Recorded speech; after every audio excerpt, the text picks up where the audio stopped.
Hello students, in this video we are going to complete the first half of the exercise 7.2. So let's start. देखिए exercise 7.2 में अगर बात करें तो हम पढ़ने वाले हैं इंटीग्रेशन बाय सब्स्टिट्यूशन मेथड। तो ये मेथड होता क्या है समझते हैं इसे। देखिए सबसे पहले सब्स्टिट्यूशन मेथड के बारे में देखते हैं। एक्चुअली जब कभी भी इंटीग्रेशन करना हो तो ज़रूरी नहीं कि हमें फार्मूलों के हिसाब से सीधे इंटीग्रेशन के टर्म्स मिल जाएं। ओके तो जैसे सपोज दैट ये टर्म दिया हुआ है तो हमें पता है कि 1 + x² का डिफ्रेंशिएशन 2x होता है, बट हम डायरेक्टली 2x अपॉन 1 + x² को इंटीग्रेट नहीं कर सकते।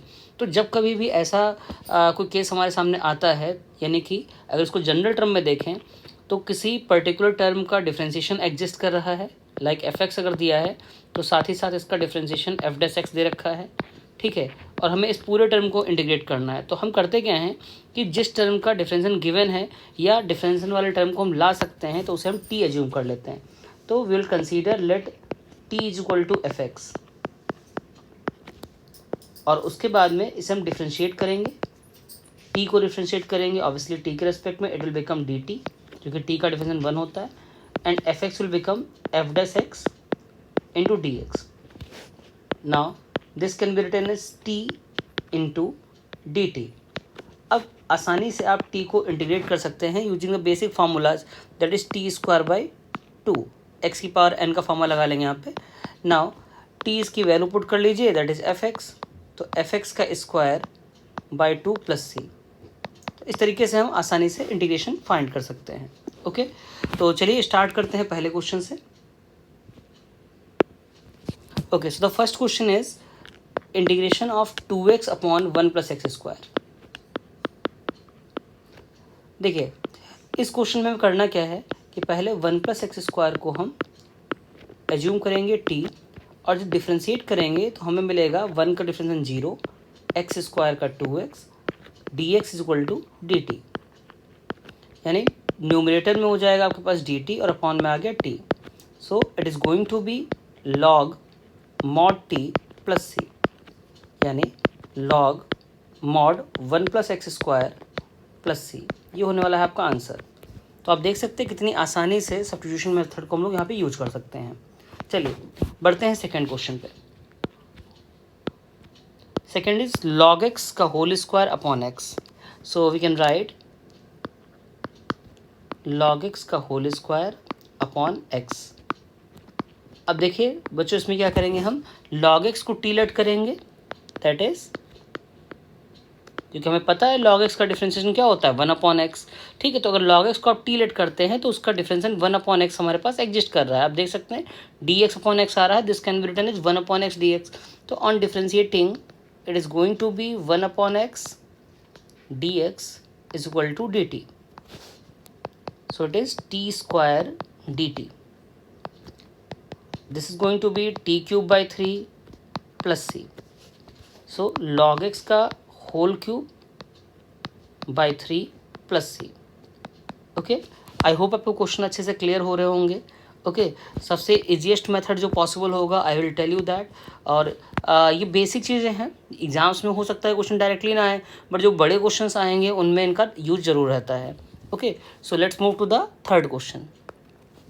इस टाइप के क्वेश्चन 2 मार्क्स में आसानी से पूछे जा सकते हैं। So the third question is integration of 1/x + x log x। Okay अब आप देखेंगे यहाँ पे कि अगर आप नीचे वाले पूरे टर्म को टी लेट करें डिफरेंशिएशन एग्जिस्ट नहीं करेगा उसका, ठीक है। अगर आप सोचें कि अच्छा x log x को t मान लें खाली हम, तो उस केस में भी आप सोचेंगे भाई यहाँ पर 1/x रह जाएगा, उसके क्या करेंगे, क्योंकि हमें साथ में 2 वेरिएबल तो पुट करने नहीं है, ठीक है। तो करना क्या है, थोड़ा सा यहाँ पे आपको ट्रिक लगानी पड़ेगी। आपको x कॉमन कर लेना है यहाँ से, it is going to be 1 + log x dx। Now जब आप 1 + log x को t लेट करेंगे तो डिफ्रेंशिएट करने पे 1 का हो जाएगा 0, log x का मिल जाएगा आपको 1/x dx = dt। Okay so 1/x dx = dt। Now वापस चलते हैं हम लोग अपने क्वेश्चन पे। So 1/x dx is going to be dt और 1 + log x is t। Integrate करने पे हमारे पास आ जाएगा log mod 1 + log x okay, plus c. This is the answer. क्योंकि इंडेफिनिट इंटीग्रेशन कर रहे हैं, अपने प्रीवियस वीडियो में मैंने बताया भी है कि इंडेफिनिट इंटीग्रेशन है तो आपको प्लस सी कांस्टेंट ऐड करना ही है। वो क्यों कोई ऐड करना है वो भी हमने एक्सप्लेन किया है वहाँ पर, तो आप जाकर के एक्सरसाइज 7.1 से पहले वाले वीडियो में देख सकते हैं उसमें। ठीक है, चलिए बढ़ते हैं अगले क्वेश्चन पे। Question number 4, integration of sine x sine cos x. Question को देख करके आप समझ सकते हैं कि यहाँ पर जो डिफ्रेंशिएशन है कॉस एक्स का differentiation sine x directly exist कर रहा है, तो सिर्फ आपको कॉस एक्स को टी लेट कर लेना है।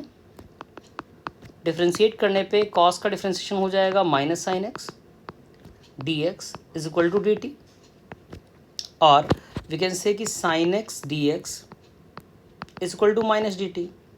चलिए पुट करते हैं, तो पुट करने पर आपके पास sine x d x is going to be minus d t, तो यहाँ पे माइनस डी टी आ गया, और साइन कॉस एक्स जो है that is sine t. Integration of sine is going to be minus cos, so minus cos t plus c, so cos t is going to be cos x, cos x plus c. So this is the final answer. I think अभी तक आपको सारे question clear हो गए होंगे। जैसे जैसे हम लोग आगे बढ़ते हैं, एनसीईआरटी की खासियत रहती है कि जैसे जैसे आप क्वेश्चन पे आगे बढ़ते हैं लेवल धीरे धीरे बढ़ता जाता है। Okay, so let's move to the fifth question.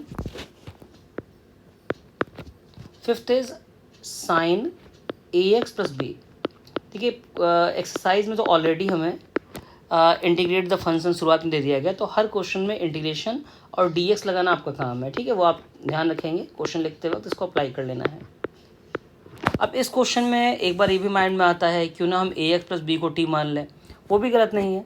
You can consider a x plus b is equal to t, और उसके साथ ही साथ आप फिर क्या करेंगे भाई, साइन टी कॉस टी आ जाना है, 1/a मिल जाएगा डिफ्रेंशिएट होने के बाद, देन 2 से मल्टीप्लाई डिवाइड कर सकते हैं, एक तरीका वो होता है। दूसरा आप क्या कर सकते हैं कि 2 से आप डायरेक्टली मल्टीप्लाई कर लें, that is also possible. Okay, या सीधे ही आप sign a x plus b को टी लेट कर लें। इस पूरे टर्म को हमने डायरेक्टली टी लेट कर लिया, तो डिफ्रेंशिएट करने पे साइन का डिफरेंशिएशन होता है cos a x plus b d x is equal to d t. Okay, अब साथ एक चीज़ यहाँ पे जो मेजर मिस्टेक होती है, आपने cos a x plus b d x d t लिख दिया। ओके, बट ध्यान नहीं दिया कि डिफ्रेंशिएशन में चेन रूल भी अप्लीकेबल होता है। ठीक, तो जब sign a x plus B का करेंगे तो वहाँ पे cos a x plus B के साथ ही साथ इनटू में आपको ए जो है वो लिखना है यहाँ पर। Now cos ax plus b is going to dx is going to be 1/a dt. So it is 1/a बाहर हो गया, sin ax plus b is t dt. Normal integration कर लीजिए आप, जैसे x का इंटीग्रेशन करते हैं, सो t स्क्वायर बाई 2 प्लस सी, या 1/2a टी स्क्वायर की वैल्यू पुट कर लेते हैं, मतलब टी की वैल्यू, तो साइन स्क्वायर ए एक्स प्लस बी प्लस सी। तो देखिए एक तो मेथड ये हो गया, इससे जो आंसर आया है दैट इज़ करेक्ट। ठीक है, बट कोई स्टूडेंट अगर ये करता है कि इसमें 2 से मल्टीप्लाई, इसका और वाला मेथड मैं बता देता हूँ। आपने डायरेक्टली 2 से मल्टीप्लाई डिवाइड कर दिया, ऊपर लिख दिया 2 sine a x plus B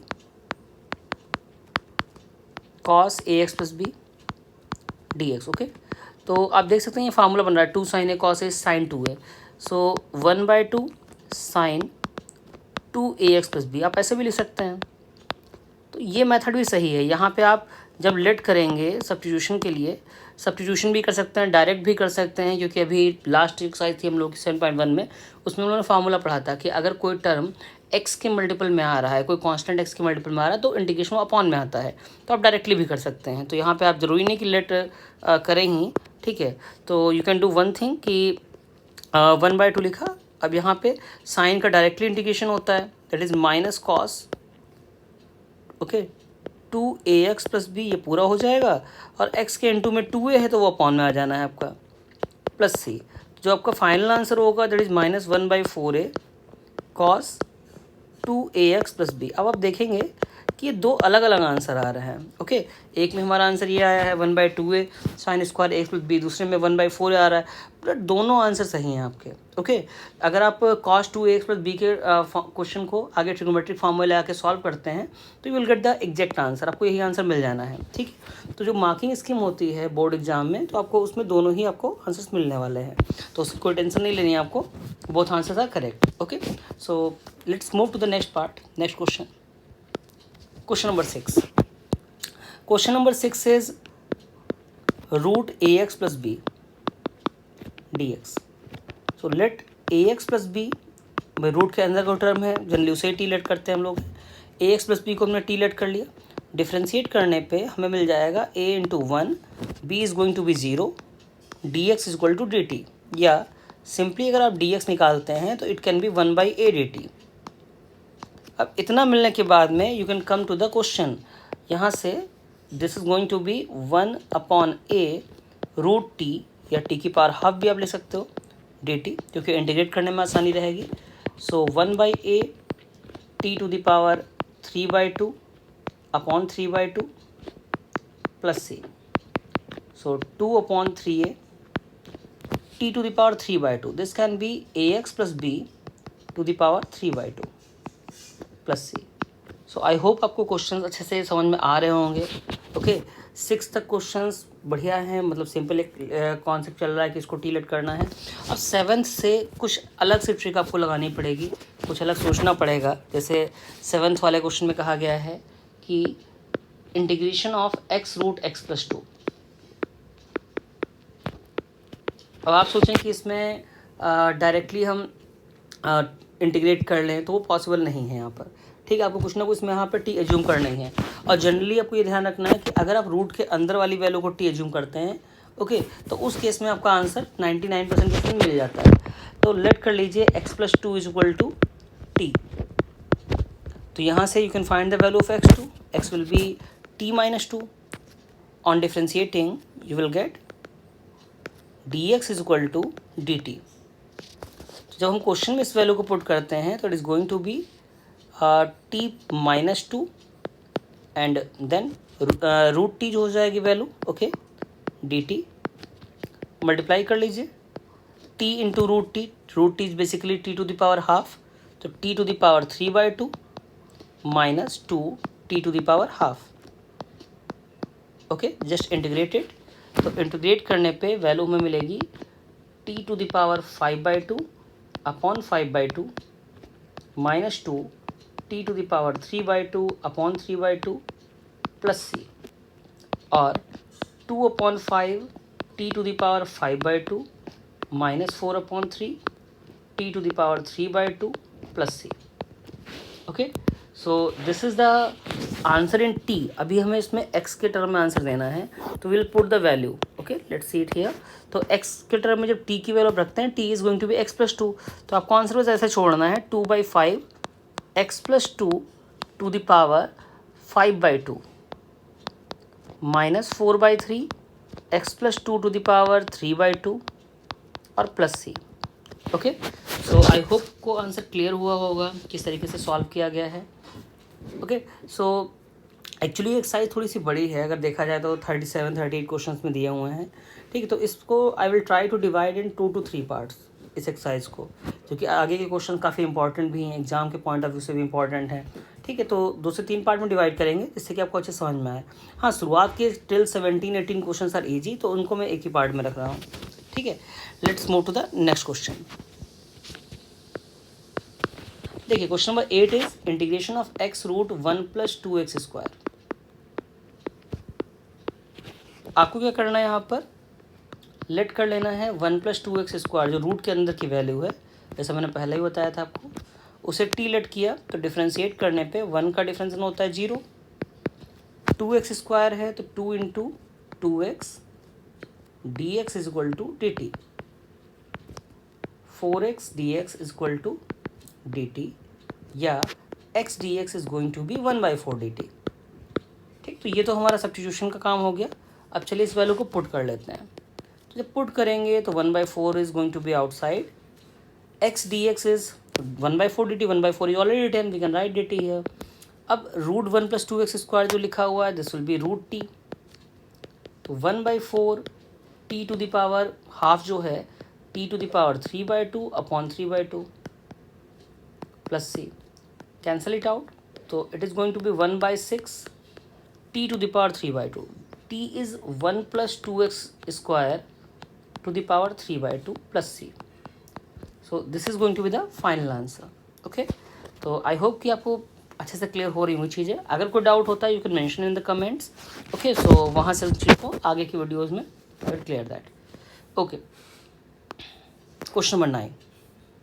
question number 9 is similar to the question number 8, ठीक है, बट कुछ चीज़ आपको थोड़ी सी एक्स्ट्रा इसमें सोचनी है, ठीक, उसके बारे में हम डिस्कस कर लेते हैं। 4x + 2, ठीक है, रूट के अंदर x² + x + 1। तो देखिए इस क्वेश्चन क्या करेंगे आप, जैसे 4x + 2 लिखा हुआ है तो 2 कॉमन कर लीजिए, 2 कॉमन करेंगे तो अंदर आएगा 2x + 1, रूट के अंदर x² + x + 1, ठीक है। लेट करिए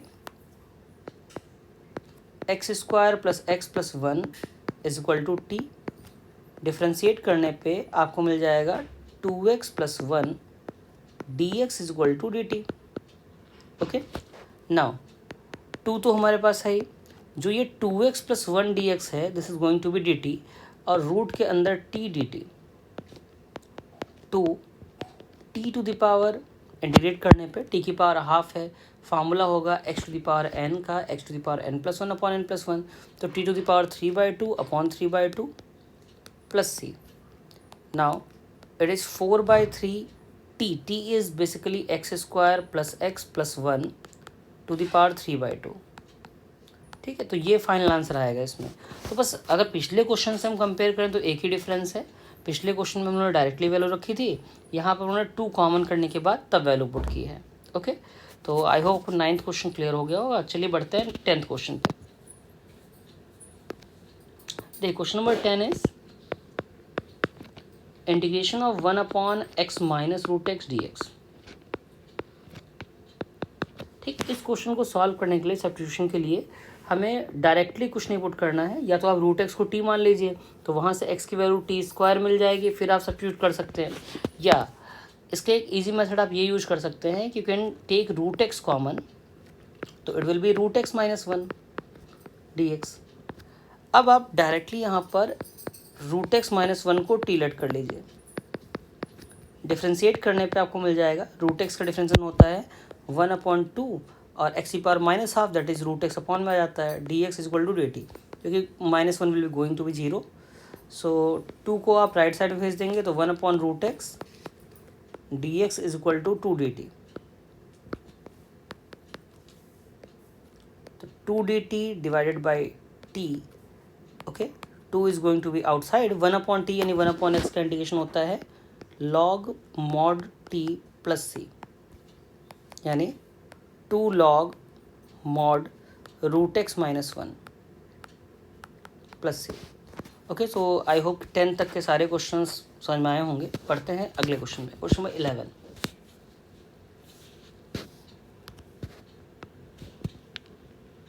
देखिए question number 11 is x upon √x + 4।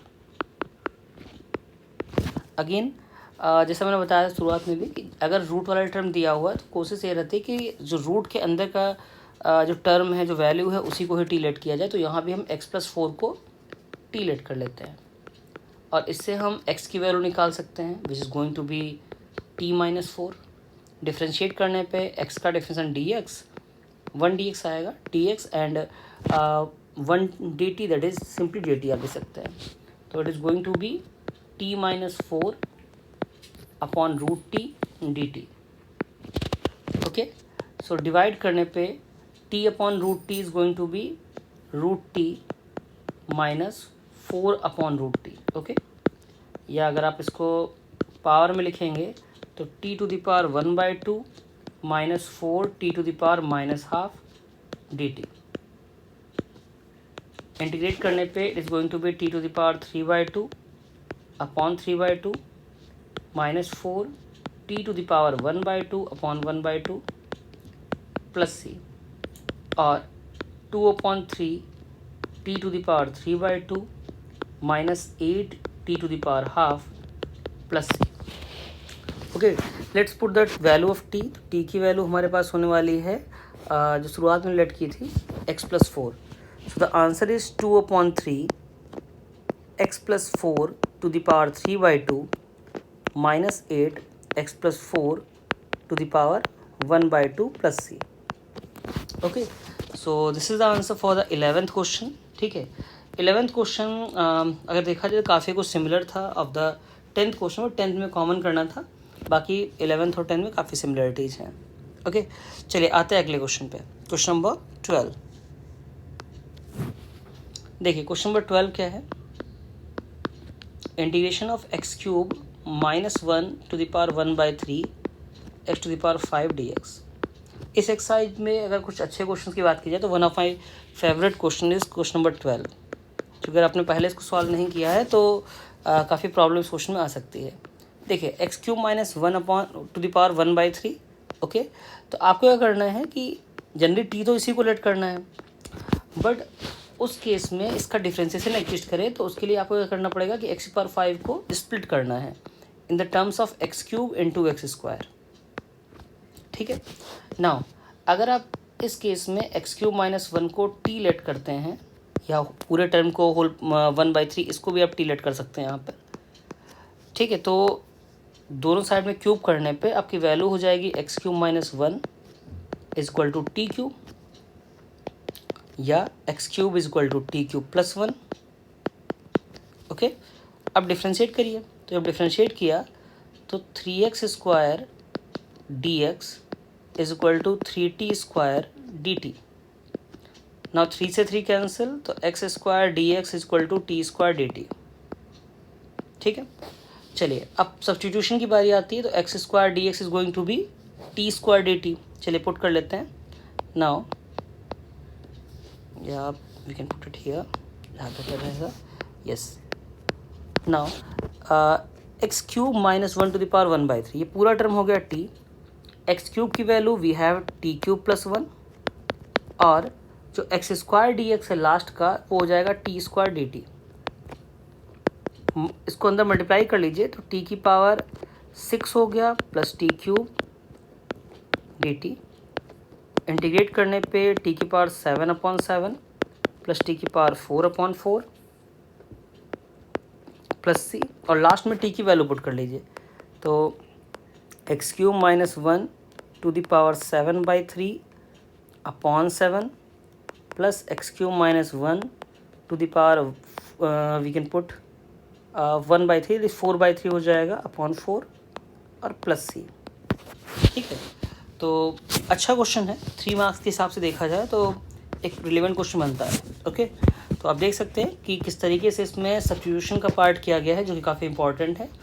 कैसे आपने इस टर्म को स्प्लिट किया, उसके बाद सब्स्टिट्यूशन के लिए x³ की वैल्यू कैसे निकाली गई. फिर सब्स्टिट्यूशन करते वक्त आपको ये ध्यान रखना है कि कोई भी टर्म हमारा जो है वो x के टर्म में ना रह जाए, पूरा का पूरा t में रहना चाहिए, और लास्ट में फिर से आपको t को x में कन्वर्ट करना है. ओके, चलिए देखते हैं next part. Question number 13.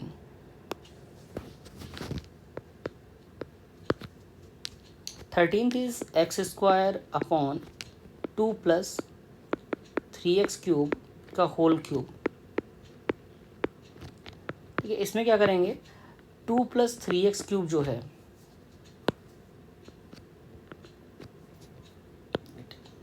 Yes 2 + 3x³ को हम डायरेक्टली टी लेट कर लेते हैं. और जब इसको टी लेट करेंगे तो डिफ्रेंशिएट करने पे आपको मिल जाएगा 2 का differentiation 0, 3 × 3 x² then dx is equal to dt. Okay, so x² dx is going to be 1/9 dt. now numerator में आ गया 1/9 dt और अपॉन में t³. so 1/9 t to the power -3 dt. Integrate करने पे 1/9 t to the power -2 upon -2 plus c, या minus का 1/18 t to the power -2. t is basically 2 + 3x³ to the power -2 plus C. आप ऐसे भी छोड़ सकते हैं या इसको अपॉन में भी ला सकते हैं, क्योंकि पावर जो टर्म है आपका होल स्क्वायर अपॉन में हो जाएगा। So this is also the correct answer. Okay, let's move to the 14th question.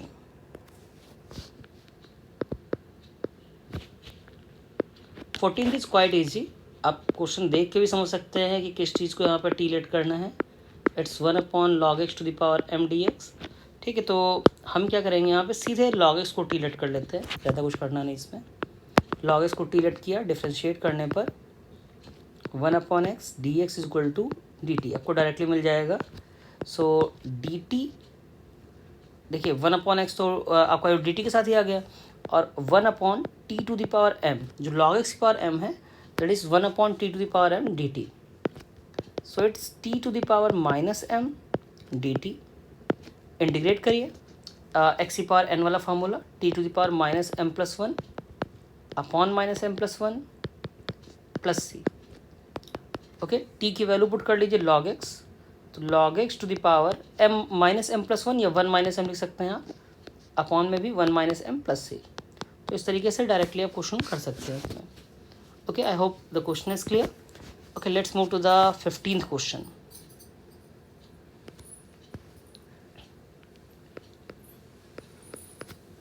आप वीडियो रोक करके जो भी क्वेश्चन हैं कहीं भी डाउट आ रहा है तो हमको देख सकते हैं। ओके, और जो सोल्यूशन है साथ में कॉपी रखिए, उसको सॉल्व करते हैं जिससे क्वेश्चन नंबर एकदम क्लियर होते रहे। क्वेश्चन है x/9 - 4x² dx। So let करेंगे 9 - 4x² को t, डिफ्रेंशिएट करने पे 9 का डिफ्रेंशिएशन 0 हो जाएगा, -4x² is going to be 2x dx is equal to dt। So -8x. Now we can write x dx is equal to -1/8 dt. So -1/8 dt is going to be here upon 9 - 4x², that will be t -1/8 or log mod t plus c. Now put the value of t, that is log mod 9 - 4x² plus C, that's it. इस तरीके से आपने देखा 15 question was quite easy. सीधे आपने 9 - 4x² को t let किया और डिफ्रेंशिएट करके डायरेक्टली सब्स्टिट्यूशन कर लिया। Okay, so let's move to the 16th question of this video. Question number 16 is e to the power 2x + 3। इस क्वेश्चन को डायरेक्टली भी आप कर सकते हैं, सब्स्टिट्यूशन से भी कर सकते हैं। डायरेक्टली इसलिए करते हैं क्योंकि फर्स्ट एक्सरसाइज में काफ़ी सारे क्वेश्चन ऐसे हम लोगों ने किए हैं, बट अगर मान लीजिए आपको सब्स्टिट्यूशन ही लगाना है इस क्वेश्चन में है, तो उस केस में आपको 2x + 3 को लेट करना पड़ेगा। डिफ्रेंशिएट करने पे you will get 2 dx is equal to dt या dx is equal to half dt। So it's 1/2 outside e to the power t dt, 1/2 e to the power t plus c, 1/2 e to the power 2x + 3 plus c. So this is the final answer. Okay, let's move to the last question of this video. It is 17th.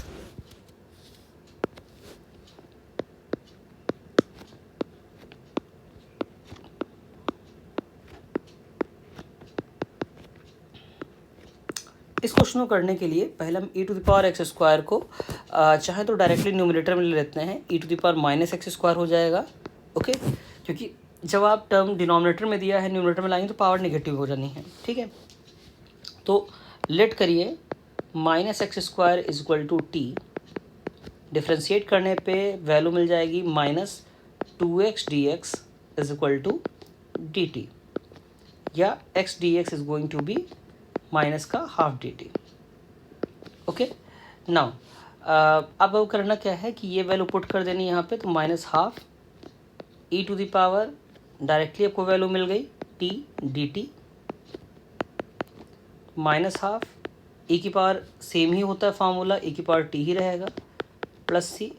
Now -12 e to the power t जो value है that is going to be x² plus C, यहाँ पे -x² sorry है, तो -x² plus सी। Okay, तो आप ऐसे यहाँ से छोड़ सकते हैं, या you can write it -12 e to the power x² in the denominator plus C. Okay, so this is also the right answer. तो इस तरीके से आपने देखा कि कैसे सब्स्टिट्यूशन का बेसिक जो क्वेश्चन है वो हम करते हैं. ओके, इसके अगले पार्ट में we will learn the advance questions of the exercise 7.2 the substitution questions which are given in the NCERT book. Okay.